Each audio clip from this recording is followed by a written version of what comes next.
Constitution, whose preamble said, "The working class and the employing class have nothing in common. There can be no peace so long as hunger and want are found among millions of working people, and the few who make up the employing class have all the good things of life. Between these two classes, a struggle must go on until all the toilers come together on the political as well as on the industrial field, and take and hold that which they produce by their labor, through an economic organization of the working class, without affiliation with any political party." One of the IWW pamphlets explained why it broke with the AFL idea of craft unions. The Directory of Unions of Chicago shows in 1903 a total of 56 different unions in the packing houses, divided up still more in 14 different national trades unions of the American Federation of Labor. What a horrible example of an army divided against itself in the face of a strong combination of employers. The IWW, or Wobblies as they came to be called for reasons not really clear, aimed at organizing all workers in any industry into one big union, undivided by sex, race, or skills. They argued against making contracts with the employer, because this had so often prevented workers from striking on their own or in sympathy with other strikers, and thus turned union people into strikebreakers. Negotiations by leaders for contracts replaced continuous struggle by the rank and file, the Wobblies believed. They spoke of direct action. Direct action means industrial action directly by, for, and of the workers themselves, without the treacherous aid of labor misleaders or scheming politicians. A strike that is initiated, controlled, and settled by the workers directly affected is direct action. Direct action is industrial democracy. Dumplet said, "Shall I tell you what direct action means? The worker on the job shall tell the boss when and where he shall work, how long, and for what wages, and under what conditions." The IWW people were militant, courageous. Despite a reputation given them by the press, they did not believe in initiating violence, but did fight back when attacked. In McKees Rocks, Pennsylvania, they led a strike of 6,000 workers in 1909 against an affiliate of the U.S. Steel Company, defied state troopers and battled with them. They promised to take a trooper's life for every worker killed. In one gun battle, 4 strikers and 3 troopers were killed, and managed to keep picketing the factories until the strike was won. The IWW saw beyond strikes. Strikes are mere incidents in the class war. They are tests of strength, periodical drills in the course of which the workers train themselves for concerted action. This training is most necessary to prepare the masses for the final catastrophe, the general strike which will complete the expropriation of the employers. The idea of anarcho-syndicalism was developing strongly in Spain and Italy and France at this time, that the workers would take power, not by seizing the state machinery in an armed rebellion, but by bringing the economic system to a halt in a general strike, then taking it over to use for the good of all. IWW organizer Joseph Etter said, "If the workers of the world want to win, all they have to do is recognize their own solidarity. They have nothing to do but fold their arms and the world will stop. The workers are more powerful with their hands in their pockets than all the property of the capitalists." It was an immensely powerful idea. In the 10 exciting years after its birth, the IWW became a threat to the capitalist class, exactly when capitalist growth was enormous and profits huge. The IWW never had more than 5,000 to 10,000 enrolled members at any one time. People came and went, and perhaps 100,000 were members at one time or another. But their energy, their persistence, their inspiration to others, their ability to mobilize thousands at one place, one time, made them an influence on the country far beyond their numbers. They traveled everywhere. Many were unemployed or migrant workers. They organized, wrote, spoke, sang, spread their message and their spirit. They were attacked with all the weapons the system could put together: the newspapers, the courts, the police, the army, mob violence. Local authorities passed laws to stop them from speaking. The IWW defied these laws. In Missoula, Montana, a lumber and mining area, hundreds of Wobblies arrived by boxcar after some had been prevented from speaking. They were arrested one after another until they clogged the jails and the courts, and finally forced the town to repeal its anti-speech ordinance. In Spokane, Washington in 1909, an ordinance was passed to stop street meetings. and an IWW organizer who insisted on speaking was arrested. Thousands of Wobblies marched into the center of town to speak. One by one, they spoke and were arrested, until 600 were in jail. Jail conditions were brutal, and several men died in their cells, but the IWW won the right to speak. In Fresno, California, in 1911, there was another free speech fight. The San Francisco Call commented, "It is one of those strange situations which crop up suddenly and are hard to understand. Some thousands of men whose business it is to work with their hands, tramping and stealing rides, suffering hardships and facing dangers, to get into jail.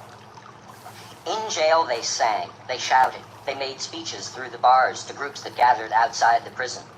As Joyce Kornblue reports in her remarkable collection of IWW documents, Rebel Voices, they took turns lecturing about the class struggle and leading the singing of wobbly songs. When they refused to stop, the jailer sent for fire department trucks and ordered the fire hoses turned full force on the prisoners. The men used their mattresses as shields, and quiet was only restored when the icy water reached knee-high in the cells. When city officials heard that thousands more were planning to come into town, they lifted the ban on street speaking and released the prisoners in small groups.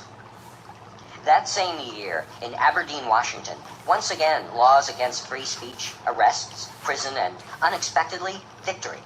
One of the men arrested, Stumpy Payne, a carpenter, farmhand, editor of an IWW newspaper, wrote about the experience. Here they were, 18 men in the vigor of life, most of whom came long distances through snow and hostile towns by beating their way, penniless and hungry, into a place where a jail sentence was the gentlest treatment that could be expected, and where many had already been driven into the swamps and beaten nearly to death. Yet here they were, laughing with boyish glee at tragic things that to them were jokes. But what was the motive behind the actions of these men? Why were they here? Is the call of brotherhood in the human race greater than any fear or discomfort, despite the efforts of the masters of life for 6,000 years to root out that call of brotherhood from our minds? In San Diego, Jack White, a wobbly arrested in a free speech fight in 1912, sentenced to 6 months in the county jail on a bread and water diet, was asked if he had anything to say to the court. A stenographer recorded what he said. "The prosecuting attorney, in his plea to the jury, accused me of saying on a public platform at a public meeting, 'To hell with the courts, we know what justice is.' He told a great truth when he lied, for if he had searched the innermost recesses of my mind, he could have found that thought, never expressed by me before, but which I express now. To hell with your courts, I know what justice is. For I have sat in your courtroom day after day, and have seen members of my class pass before this, the so-called bar of justice.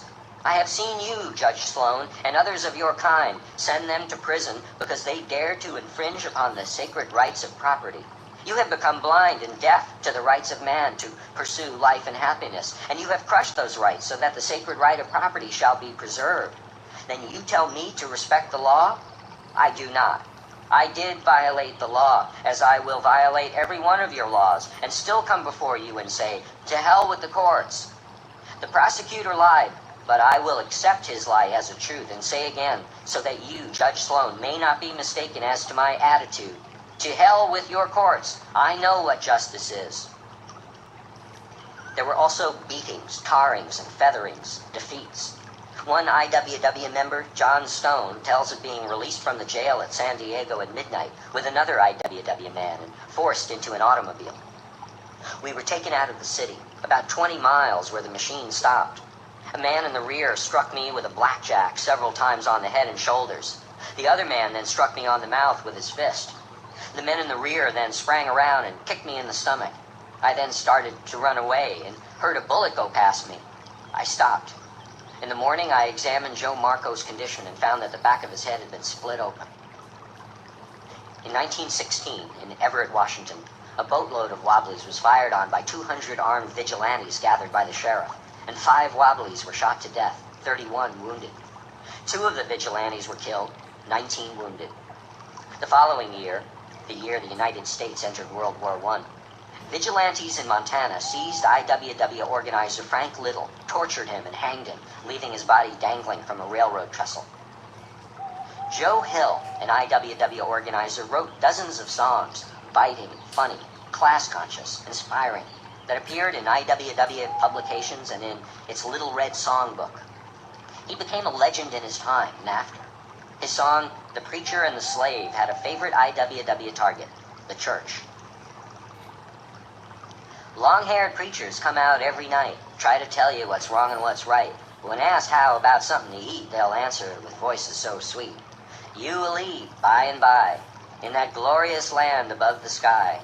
Work and pray, live on bay, you'll get pie in the sky when you die. His song Rebel Girl was inspired by the strike of women at the textile mills in Lawrence, Massachusetts, and especially by the IWW leader of that strike, Elizabeth Gurley Flynn. They are women of many descriptions in this queer world, as everyone knows. Some are living in beautiful mansions and are wearing the finest of clothes. There are blue-blooded queens and princesses who have charms made of diamonds and pearl. But the only and thoroughbred lady is the rebel girl. In November 1915, Joe Hill was accused of killing a grocer in Salt Lake City, Utah, in a robbery. There was no direct evidence presented to the court that he had committed the murder, but there were enough pieces of evidence to persuade a jury to find him guilty. The case became known throughout the world, and 10,000 letters went to the governor in protest. But with machine guns guarding the entrance to the prison, Joe Hill was executed by a firing squad. He had written Bill Haywood just before this. Don't waste any time in mourning. Organize.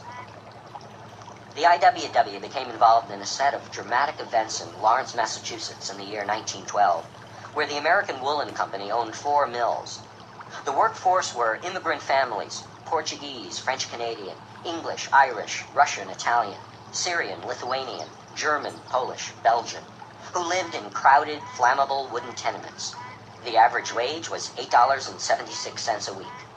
A woman physician in Lawrence, Dr. Elizabeth Shapley, wrote, "A considerable number of the boys and girls die within the first 2 or 3 years after beginning work. 36 out of every 100 of all the men and women who work in the mill die before or by the time they are 25 years of age."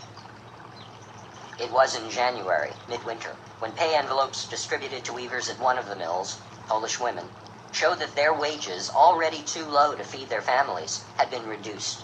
They stopped their looms and walked out of the mill. The next day, 5,000 workers at another mill quit work, marched to still another mill, rushed the gates, shut off the power to the looms, and called on the other workers to leave. Soon, 10,000 workers were on strike. A telegram went to Joseph Etter, a 26-year-old Italian, an IWW leader in New York, to come to Lawrence to help conduct the strike. He came.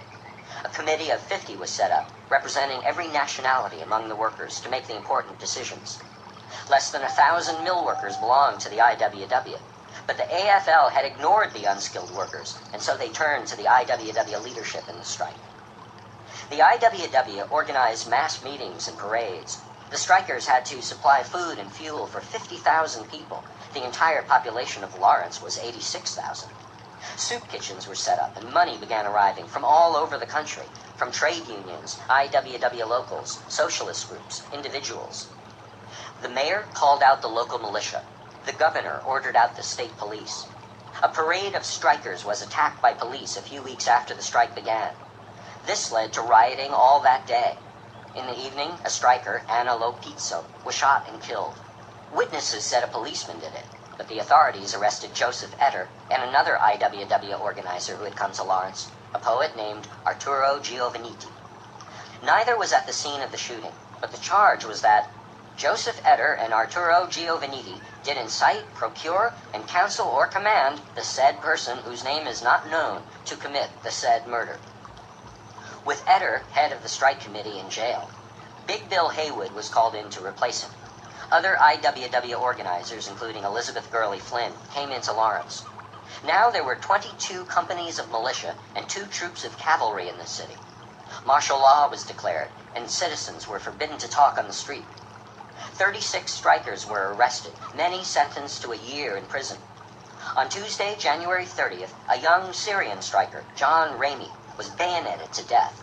But the strikers were still out, and the mills were not working. Etter said, "Bayonets cannot weave cloth." In February, the strikers began mass picketing, 7,000 to 10,000 pickets in an endless chain, marching through the mill districts with white armbands. Don't be a scab. But their food was running out, and the children were hungry. It was proposed by the New York Call, a socialist newspaper, that the children of strikers be sent to sympathetic families in other cities to take care of them while the strike lasted. This had been done by strikers in Europe, never in the United States. But in 3 days, the Call got 400 letters offering to take children. The IWW and the Socialist Party began to organize the children's exodus, taking applications from families who wanted them, arranging medical exams for the youngsters. On February 10th, over 100 children aged 4 to 14 left Lawrence for New York City. They were greeted at Grand Central Station by 5,000 Italian socialists singing the Marseillaise and the Internationale. The following week, another 100 children came to New York, and 35 to Barry, Vermont. It was becoming clear, if the children were taken care of, the strikers could stay out, for their spirit was high.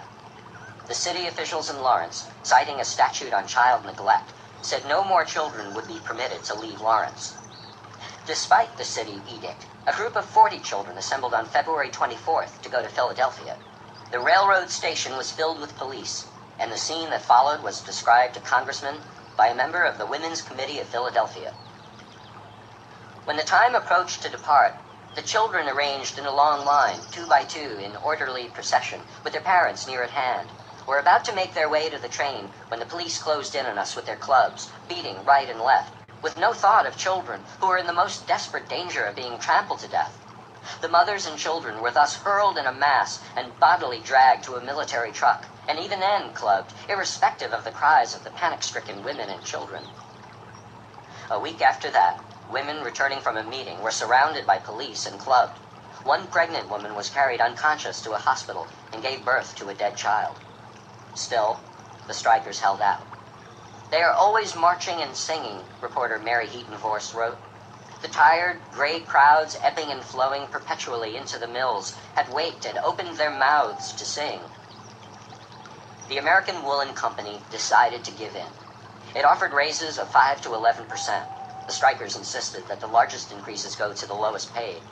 Time and a quarter for overtime, and no discrimination against those who had struck. On March 14, 1912, 10,000 strikers gathered on the Lawrence Common, and with Bill Haywood presiding, voted to end the strike. Etter and Giovannitti went on trial. Support for them had been mounting all over the country. There were parades in New York and Boston. On September 30th, 15,000 Lawrence workers struck for 24 hours to show their support for the two men. After that, 2,000 of the most active strikers were fired, but the IWW threatened to call another strike, and they were put back. A jury found Etter and Giovannitti not guilty, and that afternoon, 10,000 people assembled in Lawrence to celebrate. The IWW took its slogan, "One Big Union," seriously. Women, foreigners, black workers, the lowliest and most unskilled of workers, were included when a factory or mine was organized. When the Brotherhood of Timber Workers organized in Louisiana and invited Bill Haywood to speak to them in 1912, shortly after the Lawrence victory, he expressed surprise that no Negroes were at the meeting. He was told it was against the law to have interracial meetings in Louisiana. Haywood told the convention, "You work in the same mills together. Sometimes a black man and a white man chop down the same tree together. You are meeting in convention now to discuss the conditions under which you labor. Why not be sensible about this and call the Negroes into the convention? If it is against the law, this is one time when the law should be broken." Negroes were invited into the convention, which then voted to affiliate with the IWW. In 1900, there were 500,000 women office workers. In 1870, there had been 19,000. Women were switchboard operators, store workers, nurses. 500,000 were teachers. The teachers formed a teachers' league that fought against the automatic firing of women who became pregnant. The following rules for female teachers were posted by the school board of one town in Massachusetts. 1. Do not get married. 2. Do not leave town at any time without permission of the school board. 3. Do not keep company with men. 4. Be home between the hours of 8 p.m. and 6 a.m. 5. Do not loiter downtown in ice cream stores. 6. Do not smoke. 7. Do not get into a carriage with any man except your father or brother. 8. Do not dress in bright colors. 9. Do not dye your hair. 10. do not wear any dress more than 2 inches above the ankle.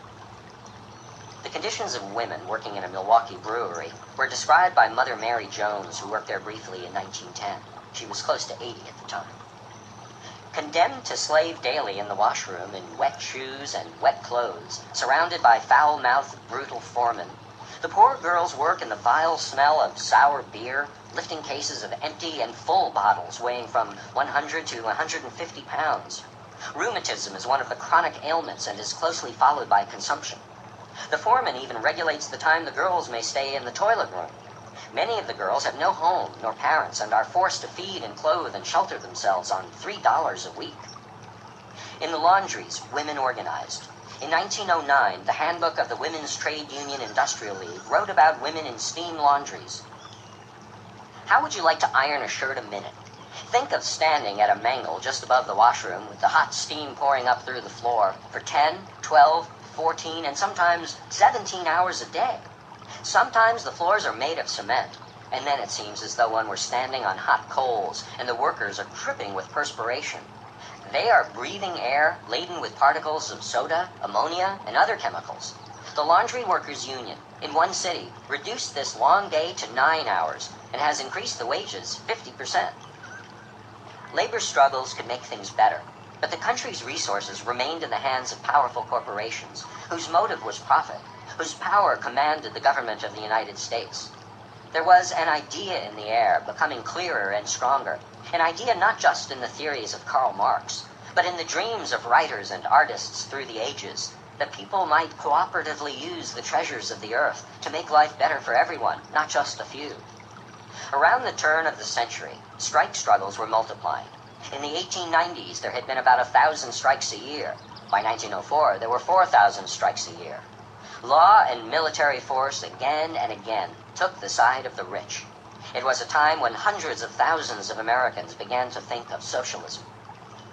Debs wrote in 1904, 3 years after the formation of the Socialist Party, "The pure and simple trades union of the past does not answer the requirements of today.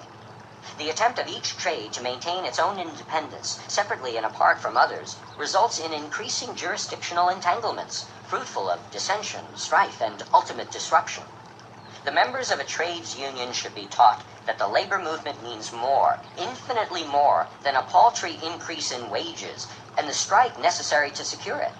That while it engages to do all that possibly can be done to better the working conditions of its members, its higher object is to overthrow the capitalist system of private ownership of the tools of labor, abolish wage slavery, and achieve the freedom of the whole working class and, in fact, of all mankind." What Debs accomplished was not in theory or analysis, but in expressing eloquently, passionately, what people were feeling. The writer Haywood Broun once quoted a fellow socialist speaking of Debs. "That old man with the burning eyes actually believes that there can be such a thing as the brotherhood of man. And that's not the funniest part of it. As long as he's around, I believe it myself." Eugene Debs had become a socialist while in jail in the Pullman strike. Now he was the spokesman of a party that made him its presidential candidate 5 times. The party at one time had 100,000 members and 1,200 office holders in 340 municipalities. Its main newspaper, Appeal to Reason, for which Debs wrote, had 500,000 subscribers, and there were many other socialist newspapers around the country, so that altogether perhaps 1 million people read the socialist press. Socialism moved out of the small circles of city immigrants, Jewish and German socialists speaking their own languages, and became American. The strongest socialist state organization was in Oklahoma, which in 1914 had 12,000 dues-paying members, more than New York State, and elected over 100 socialists to local office, including 6 to the Oklahoma State Legislature. There were 55 weekly socialist newspapers in Oklahoma, Texas, Louisiana, Arkansas, and summer encampments that drew thousands of people. James Green describes these Southwest radicals in his book Grassroots Socialism as indebted homesteaders, migratory tenant farmers, coal miners and railroad workers, red-bone lumberjacks from the piney woods, preachers and school teachers from the sun-baked prairies, village artisans and atheists, the unknown people who created the strongest regional socialist movement in United States history. Green continues, "The socialist movement was painstakingly organized by scores of former populists, militant miners, and blacklisted railroad workers, who were assisted by a remarkable cadre of professional agitators and educators, and inspired by occasional visits from national figures like Eugene V. Debs and Mother Jones. This core of organizers grew to include indigenous dissenters, a much larger group of amateur agitators who canvassed the region selling newspapers, forming reading groups, organizing locals, and making soapbox speeches. There was almost a religious fervor to the movement, as in the eloquence of Debs. In 1906, after the imprisonment in Idaho of Bill Haywood and two other officers of the Western Federation of Miners on an apparently faked murder charge, Debs wrote a flaming article in The Appeal to Reason. Murder has been plotted and is about to be executed in the name and under the forms of law. It is a foul plot, a damnable conspiracy, a hellish outrage. If they attempt to murder Moyer, Haywood, and their brothers, 1,000,000 revolutionists at least will meet them with guns. Capitalist courts never have done and never will do anything for the working class. A special revolutionary convention of the proletariat would be in order, and if extreme measures are required, a general strike could be ordered and industry paralyzed as a preliminary to a general uprising. If the plutocrats begin the program, we will end it. Theodore Roosevelt, after reading this, sent a copy to his Attorney General, W.H. Moody, with a note. Is it possible to proceed against Debs and the proprietor of this paper criminally? As the socialists became more successful at the polls, Debs got 900,000 votes in 1912, double what he had in 1908, and more concerned with increasing that appeal.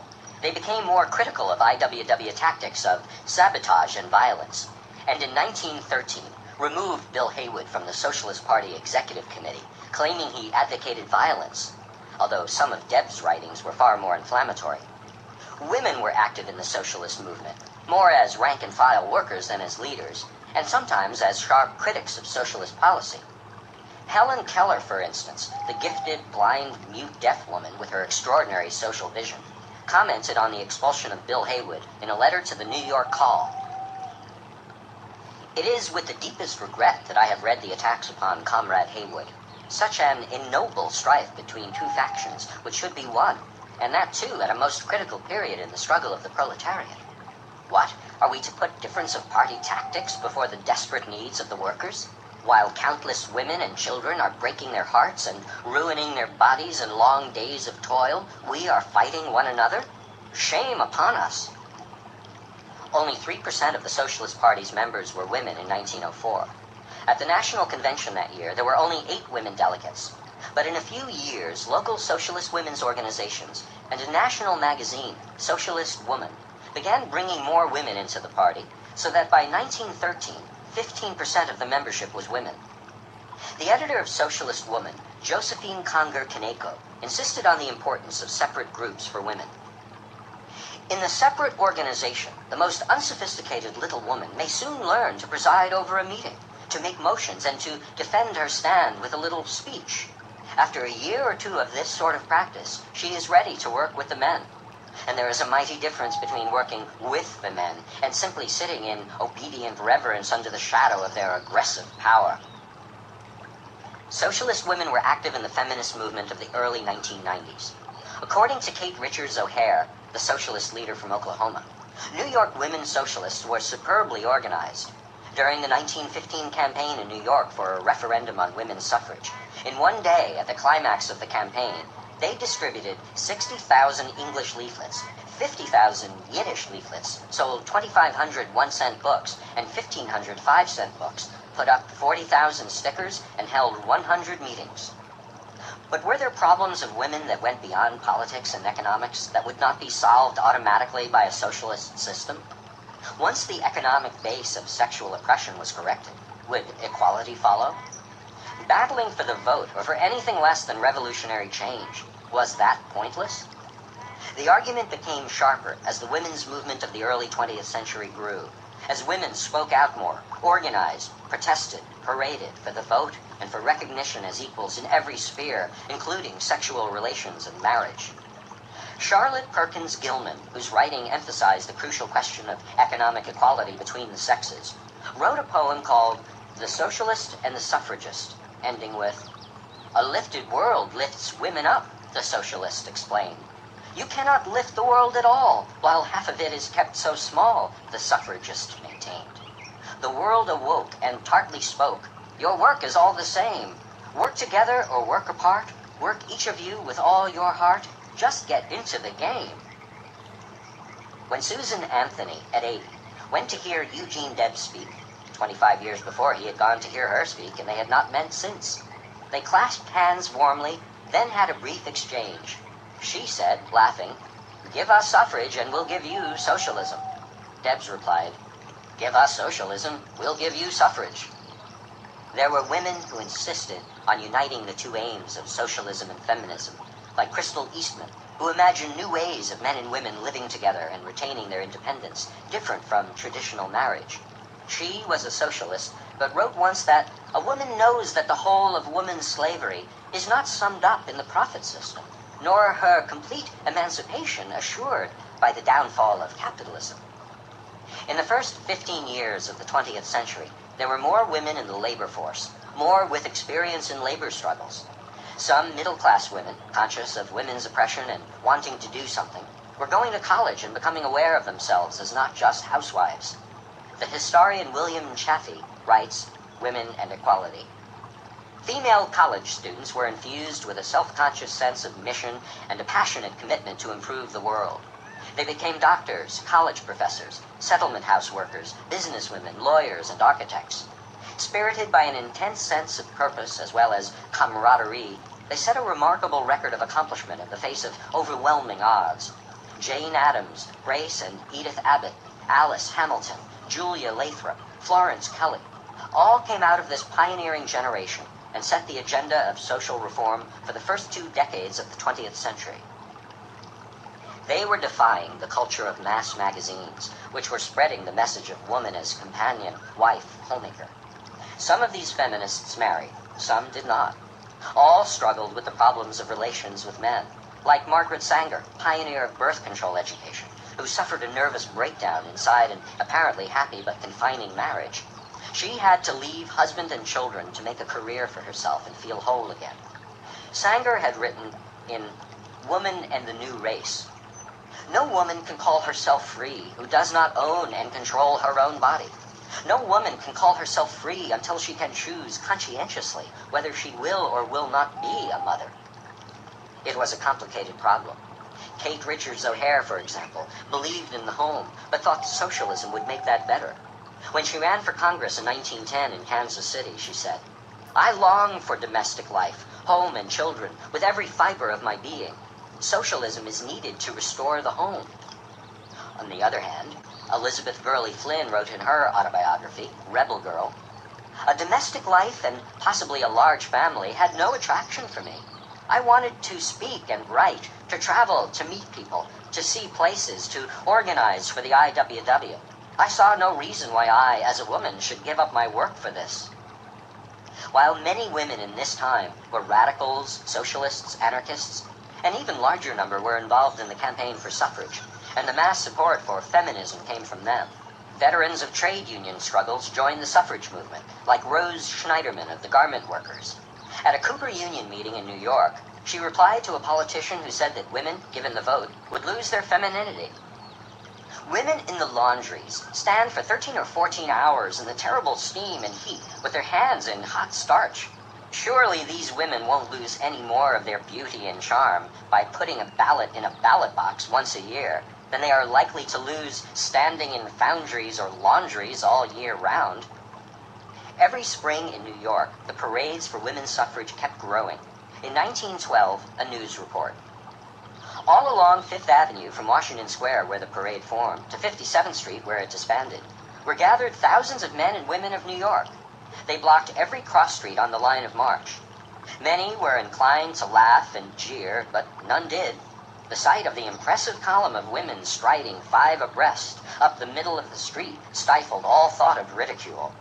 Women doctors, women lawyers, women architects, women artists, actresses, sculptors, women waitresses, domestics, a huge division of industrial workers, all marched with an intensity and purpose that astonished the crowds that lined the streets. From Washington in the spring of 1913 came a New York Times report. In a women's suffrage demonstration today, the Capitol saw the greatest parade of women in its history.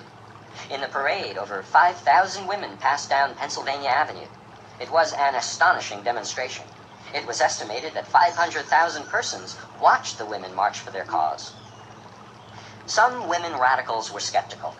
Emma Goldman, the anarchist and feminist, spoke her mind forcefully, as always, on the subject of women's suffrage. Our modern fetish is universal suffrage. The women of Australia and New Zealand can vote and help make the laws. Are the labor conditions better there? The history of the political activities of man proves that they have given him absolutely nothing that he could not have achieved in a more direct, less costly, and more lasting manner. As a matter of fact, every inch of ground he has gained has been through a constant fight, a ceaseless struggle, for self-assertion and not through suffrage. There is no reason whatever to assume that woman, in her climb to emancipation, has been or will be helped by the ballot. Her development, her freedom, her independence must come from and through herself. First, by asserting herself as a personality. Second, by refusing the right to anyone over her body. By refusing to bear children unless she wants them. By refusing to be a servant to God, the state, society, the husband, the family, etc. By making her life simpler, but deeper and richer. Only that, and not the ballot, will set woman free. And Helen Keller, writing in 1911 to a suffragist in England, "Our democracy is but a name. We vote? What does that mean? It means that we choose between two bodies of real, though not avowed, autocrats. We choose between Tweedledum and Tweedledee. You ask for votes for women. What good can votes do when 10/11ths of the land of Great Britain belongs to 200,000, and only 1/11th to the rest of the 40 million? Have your men with their millions of votes freed themselves from this injustice?" Emma Goldman was not postponing the changing of woman's condition to some future socialist era. She wanted action more direct, more immediate than the vote. Helen Keller, while not an anarchist, also believed in continuous struggle outside the ballot box. Blind, deaf, she fought with her spirit, her pen. When she became active and openly socialist, the Brooklyn Eagle, which had previously treated her as a heroine, wrote that her mistakes spring out of the manifest limitations of her development.